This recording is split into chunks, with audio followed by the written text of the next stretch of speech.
Greetings guys and girls and fellow gamers, my name is Just4Kickz and welcome to For the King. Now this is not gonna be serious, this is gonna be a Just4Kickz video where we take a game for 1 or 2 episodes to introduce it to you guys and see what it's all about. Like, it's like a first impression or a first look kind of deal.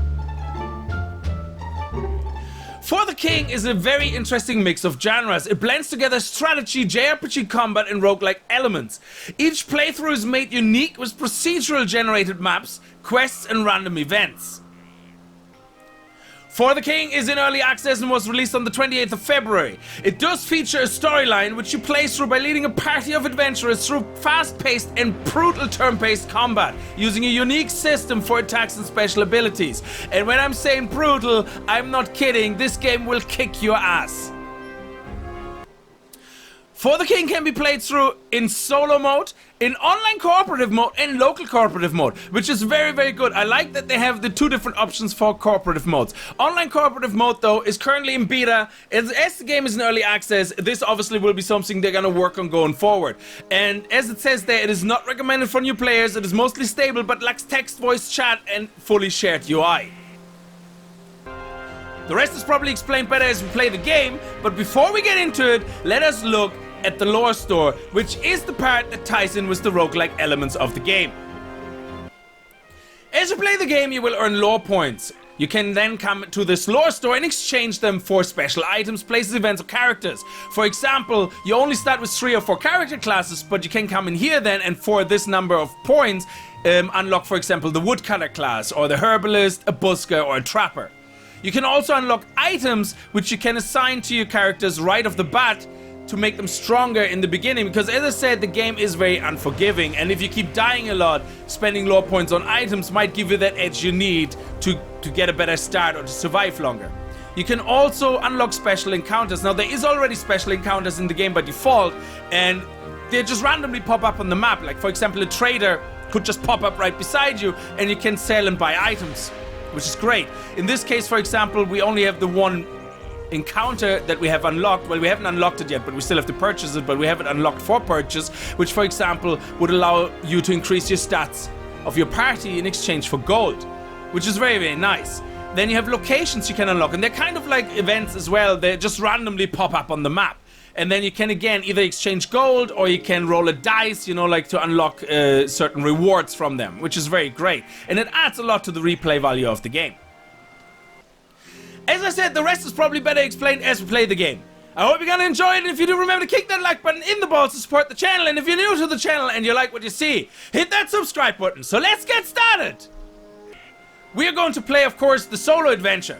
We can pick one of 3 difficulties. Now, easy and normal have both the same lore point payout, which is absolutely fantastic. So if normal is a little bit too hard for you and you switch to easy, just save up your points, buy some items in the lore store as I showed you earlier, that help you out, and then when you feel ready, you go to normal. Now, of course, if you want to be really mean to yourself, you can play hardcore, which gives you a much higher payout, of course, and makes it worth it that way, but you cannot revive any of your party members. Now, for my purposes, I will be picking normal mode. Once you've chosen your difficulty, you get to the party selection screen. You have 3 members in your party. In the beginning, you have 4 classes that you can choose from. The rest is locked behind lore points that you can unlock in the lore store, as I showed you earlier. You have the minstrel available in the beginning, the hunter, the blacksmith, and the scholar. Now, my setup is going to be hunter, blacksmith, scholar. You can also rename your characters. I named mine Edge, Kickz, and Cage. Edge for the hunter, Cage for the smart, intelligent scholar, and Kickz for the melee front. You can also change your main colors if you wish on your characters, like so. You can change the skin tone if you want. You can also change the hair color. There you go. It also gives you the standard information about your classes, if you want to read through them, the special skills they have, the starting equipment, and the stats they have to begin with. Now let's get into the game. This is the background story to the game. You can pause it and read it for yourself. In summary, the land of Fahrul has fallen into chaos. The king has been assassinated, and the queen, of course, severely pissed off, is calling upon the heroes of old to avenge his death and to investigate the source of the chaos. They ended up all dead, so now the queen has no choice left but to call upon the ordinary citizens of Fahrul to accept the great burden and the task of finding out the source of the chaos. and hopefully defeat all evil. And that is us! We are ordinary citizens! Yes, so if you didn't feel underpowered before, what about now? I will be leaving the helper or the tutorial on so that you guys get information as needed rather than me overpowering you with all the information. The only thing that it doesn't explain is the UI, which I'm gonna get to in a second after we have the little introduction here.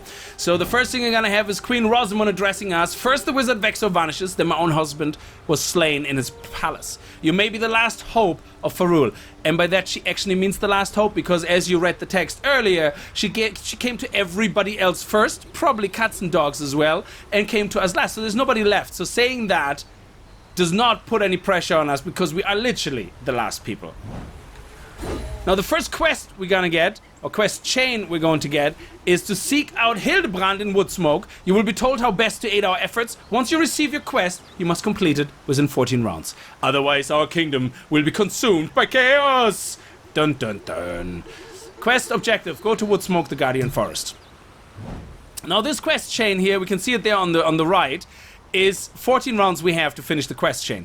Now, while you have to kind of rush, you also want to take your time, because if you finish the quest chain, and that's just me already knowing that part, the last bit you have to do is amazingly difficult and will kick your ass if you haven't taken the time to level up in between your characters, or train them, get better stats, maybe some better gear, and all that jazz. Now, for now, let's have a look at the UI.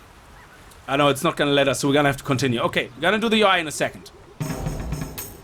Okay, the game is a turn-based game. Everybody takes their turns, then the enemies take their turn. As far as I know, enemies don't really attack you. They just change locations. New enemies are added to the map. Some are removed. Sometimes nothing happens, but that's as well it is. As there's only as much as that. I haven't seen them actually physically attack our characters. Now, the first thing we're gonna do is we have our turn start. Movement points determine how far you can travel and are gained by testing your quickness stat. The amount of slot tested depends on terrain, weather, and buffs. So there you go. We have up to 5 moves. Excuse me, 4 we rolled. Now the good thing about this game is if you're stuck on anything, you can get through that to the help menu as well. But this game is early access and already has so much information in the, what is it, the encyclopedia, oh genie Mac, the encyclopedia, okay, encyclopedia, which tells you everything about everything. It is very detailed, has a lot of information in it, and I would suggest actually to read over it as well. When you play it for yourself for the first time. It's full of very good information. Now, our first character to move is myself, and we have a turn counter of 4. Now, we have to go to Woodsmoke first, as first part of our quest chain, but before we do, let's have a look at the UI. As we can see, our characters are down here from our party. Now, we have an inventory, we have items in it, as you can see here. So our characters can open the inventory. He has a teleport scroll, and Cage also has a tinder pouch. Now, they all have a tinder pouch, which basically is to create a tent camp where we can heal up and focus. And then the items used, you have to buy a new one if you want to have more. Now, but we each start with 1. In addition, Edge also seems to start with a hermit grass. Using this herb makes the user undetectable. Using it in combat will give a boost to evasion. That's very good, but you already have evasion of 20, so I think you should probably hand that over to someone else. To transfer items, you simply give it to someone. There you go. So let's say if we want to give it to me, we can click that. If we give it to Cage, we click that, which is very, very good. Or you can sell it, but it's not giving you much gold. So let's do our first move. And before we move, each town, when you click on it, has several things available. It has services in which you can spend some coin to either heal up, regain focus. Focus I'm gonna get into in a second. You can heal, you can get a blessing that removes curses, and so on and so on. It also has the town market in which you can buy things with your gold, and selling things you already seen. You do that from your inventory no matter where you're at. And here you can upgrade your items or get some armor, whatever takes your fancy. Now, we don't have any money right now, so we can't do anything. Each town also has a quest board. Now, as far as I know, you can only have 1 quest active at a time. These are just available side quests. Now, there's a bounty, for example. Kill the beast man in the Guardian Forest. We get a leather vest as a reward. Or we can kill a war bear and get 24 gold for it. Now, that all sounds pretty tough. We don't want to do that right now, maybe. Offering a small reward for delivering this mysterious potion to the cabin near Caselli's Watch. I don't even know what that is. That could be completely at the ass of the planet for all I know. So we're not going to take any of them right now because I don't know how strong the other guys will be that we have to fight. So we're going to leave that. I just wanted to show you this because that's part of the game. Now we can move up to 4 spaces. You can see here how many movements you have left as you move across the map. Now let's go over to wood smoke. And let's get that out of the way.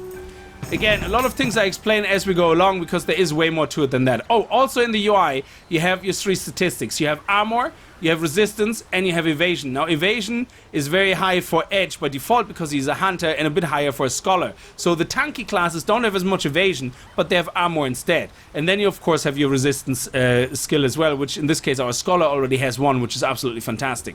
Now, in addition, we also have stats. These stats represent strength, vitality, intelligence, awareness, talent, and speed, which all have an impact at dice rolls depending on what you're rolling against, which is very important, of course. So you want to raise them probably appropriate to your class, like strength and vitality, maybe for our blacksmith. For the scholar, we might want to go intelligent and talent, maybe, or talent and awareness for our hunter. I don't know exactly what stats are the most important for each class. Anyway, so let's continue. Let's move over here. Oh, it's a nice day. We got +2 movement. How do you like them apples for random? Let's go straight into wood smoke then. Always good to see new faces join the quest. I'm Hildebrand, the Queen's agent overseeing things in the Guardian Forest. Things are bad here, really bad. Now I'm gonna show you the first couple of turns and how we fight the monsters in it and what is all there to it. But after that I will take a small cut to do the leveling up kind of off camera a little bit so I can show you more of the game, because this is gonna be maybe 2 episodes. It depends if I get the chance to get into the dungeon in this one or not, but otherwise it will be 2 episodes, and after that I leave it up to you. That's all I'm gonna need to show you then about the game. But if after that you're really mad into the game and you want to see more and you want to see series, absolutely, I have no issue playing it. It's actually a lot of fun. But for now it's gonna be 1 episode or 2, so I can show you everything that I think is important to show so that you got a good overview of the game. So let's continue. All signs point to some evil folk hatching a plot underground. The deepest caves in the region are accessed through the Glittering Mines. The Glittering Mines will be our final destination, and we have to do a couple of things until we get there. So we have 14 rounds to get there. But if you, for example, get access to the Glittering Mine and you have like 10 rounds left, do not go in it. I was even advised by other YouTubers as well, do not rush this. And I rushed it the first couple of times, every time. I haven't beaten the actual mines yet because they kicked my ass every time because I was rushing it and I was impatient. What you're supposed to do is kind of take the rounds you have left, level up your character, buy some gear, maybe get lucky and get some healing potions, or find some statues or ornaments in the world and get some special buffs on you, things like that. So you want to use that time as much as possible before you go to the final mission in the last round. So I just thought I'd throw that in because you might think 14 rounds, it's not that much, sorry, it's a lot of rounds for very little work. My sources have spotted a strange contraption here in the Guardian Forest. Go investigate. I think it's our best lead. Solve the cult device in the Guardian Forest. Now, this is a random generated map, so every time you start a new game, you will not see everything in the same order. Now let's actually see what the quests are here. Oh, they're the same quests actually. Okay, oh no, it's different. Sodden Pier, no. A bandit. What is that actually? What is this guy here? Let me actually just see. Leave. Let me see, what is he? A beastman. Oh, he is a beastman warrior. A beastman raider. So if there is a quest with a beastman, we might be able to do it after all. Oh, that's bandit. My traveling companion ran off to join a bandit gang. Go show her what we do to ruffians in these parts. So we get an iron foil hat. Very nice, but I don't want to do this now because I don't know what a bandit is or what they look like. Maybe there's one here? Is that a bandit? No, that's an imp. Okay, anyway, let's continue. Enough time wasted. That's what I was talking about. These statues here, for example. One person can use these type of things. And for example, in this case, we can pay tribute and get full focus back and 12 experience. Now focus is this what you see up here, but I'm gonna get the game, we're gonna get into that in a second, so I'm not gonna waste your time. Now we can go either the route of battle and war, or we can go around here. And seeing that Cage is still in Orton, we might actually just go back this way. Oh, very good, we have enemies popping up. That's not good. Okay, so it's Cage's turn. So what we might actually do is we might attack this guy so we can see the battle system, and we actually have... Oh, no.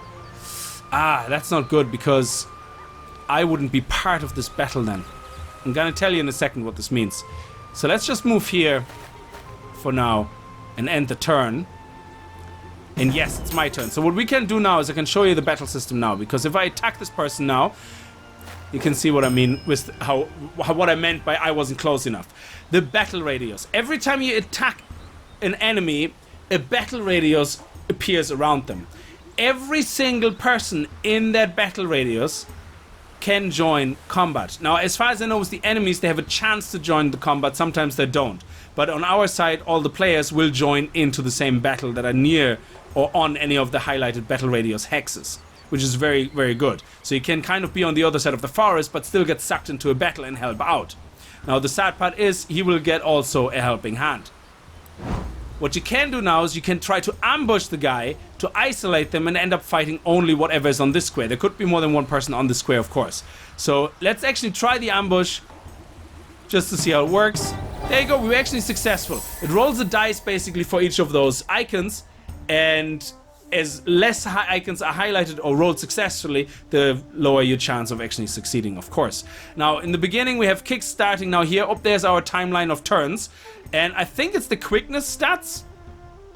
Where's the quickness stat? Here, the speed that determine your turn. So if your enemy has an extremely high speed stat, he will do turns in between your characters doing a turn. So you might want to watch out who you kill first in each combat, in each confrontation. So let's use our single smash stat. Now again, the same we have a die roll against these icons here. So in this case, if I do shield, I only have 2 rolls. If I have a hammer, there's 4 rolls. If we only roll 1 successfully and 3 strike out, we don't do the full 10 damage. The full 10 damage are only given if all 4 are highlighted. So let's click.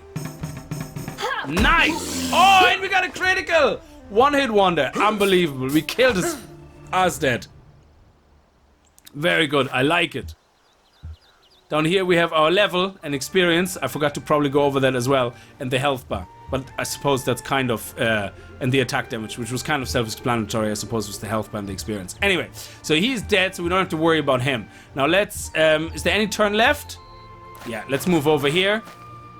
And then we're gonna start moving back. Oh, there's a witch we're gonna fight. Now, I'm not gonna show you all the battles. The only thing I'm gonna show you now in the next battle is to do with focus. So what we're going to do is we're gonna attack this person, let them get the imp into the fight so that we have both of them in there so you can see some of the other stuff. Now, the imp is very fast. He has a very high evasive stat, so he will probably dodge all our attacks. The hag, on the other hand, is... Oh, it doesn't show us when this is on, so let me just go through this first. Each action slot tests one of your 7 main stats. The higher your stat, the better your chance of success. Now, I'm not sure exactly if it means that, for example, Edge gets tested by awareness and Kickz by vitality or strength. I don't know what the exact stat is. It probably says it in the help menu somewhere, but I haven't really looked at it in that greater detail, even though I told you. You should be looking at it. Anyway, so what we can do now with Edge, we can do a shot or a snipe shot. A snipe shot, if we do a perfect shot, has, in addition to the 6 damage, a 31% chance to ignore armor, which will end up with higher damage. So we're gonna do that. Now we only have 2 successful, so we only did 4 damage. Now what I'm gonna, because 5 is not gonna kill the hag, what I'm gonna do is with Cage, who's a scholar, I do an area blast. Now, what I wanted to show you about the focus, basically the way this happens is every time you want to execute something, a die gets rolled against each of these, as you just seen. We can increase these chances by right-clicking on an icon before we execute it and use one of our focuses to increase our chance. So we can click on that and already predetermined now 1 is successful. I can make 2 successful, you can see the slot, you can see the percentage going up on the bottom as well, or I can assign 3. And that's 100, but then I lose all my focus. So I don't really want to do this right now, so you just move your mouse somewhere else and it's undone. So what I want to do is just a basic roll on both of them, and boom. Oh, see, he dodged. He's a little dodger. Now we have a chance of killing the hag, or we can one-shot the imp, but I don't want a chance getting evaded, so I'm just gonna try to attack the hag. Nice! Excellent stuff. Now the imp only does 4 damage. Very, very good. Now we're just gonna keep attacking the imp with single attacks. End of story. Oh, perfect. Very nice. I like it. And search. Oh, he dodged it. Holy balls. And here it has a turn again before Kicks had the turn. But he attacked the wrong guy because Edge has 20 evasion. So you can see how the RNG in this game actually can have a very high impact on the outcome. So especially if you're neck and neck with a bad guy, you can end up in a really bad scenario if the RNG gods are not very good to you. Uncome permanent +1 to magic damage. That is good. So what we're going to do is we're going to let Cage use that, because Cage is our damage dealer for magic. There we go. And now he has a 7 attack damage, which is great. So these items are very good. Now what we're going to do is we're going to go over to this contraption. I will cut out the journey there so we can see what's going on. And because it's just going to be more battles or other ones. If we get across a difficult battle, I will let you know and I will show it to you to see what death looks like potentially on our side. What I'm actually going to do is on the way up in Orton, I'm going to accept that quest to kill a Beastman. Because Beastmen are here, they seem to be quite straightforward. And look at that, there he actually is. So we can actually kill him and see if we can get the reward. So actually, let's do that. And then we're gonna do this here, the next part, the cult device. And then we're gonna take a break and I'm gonna show you the rest in the second episode. But that will be it, these 2 episodes. And the rest is up to you if you want a series out of it or not. So I'm gonna show you otherwise only the first 2 episodes for the impression video. Because I think then we pretty much covered everything. So let's attack him. Now nobody else will join in, but we are 2 against 1, so it should be okay. Now we could ambush him and maybe get a leg up on him, but now let's not waste the time.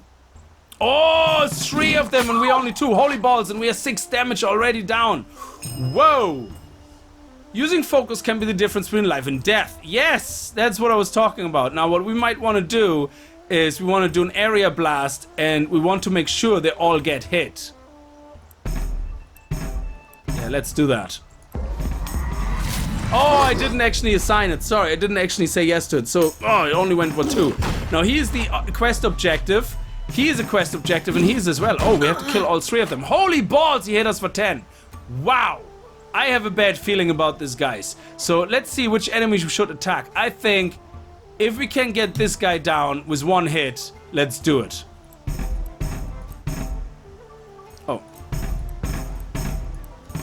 Yes! Nice! Okay, that's 1 gone, so hopefully we can survive this. This is getting tough. So why don't we do single attack on this guy? Oh, actually, no, do both again.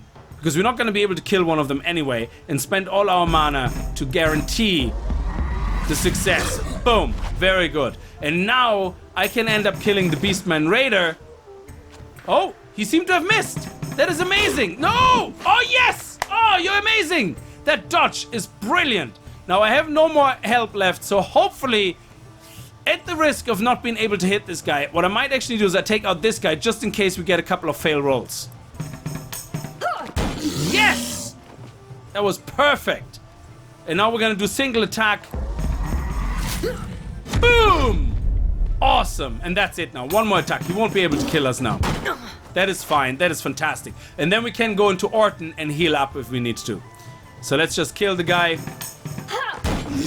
Excellent. So we got our quest objective. That was our first side quest completed. And we got armor and resistance for it. A leather vest, which I think I might... I'm kind of tempted to want to give it to myself, but I know that the other guys are squishier and his evasion isn't very good. So let's equip it on Cage first. Oh, look at that. I got a new shield. My current shield only has +1 armor, but I get +3 evasion with that. Ooh. Oh, and the enemy taunt skill will be gone, which I never used anyway, so it's fine. Excellent. And this is what I really like, that the skills are tied to your weapons. So if you change weapons, you change your skills, which is absolutely fantastic. So I'm gonna go up here now to show you just what we have to do with that little item, and then we're gonna leave this episode here. Now, just as we get there, you will see on this map we have these little question marks popping up. And we also have a new circle popped up which says test yourself.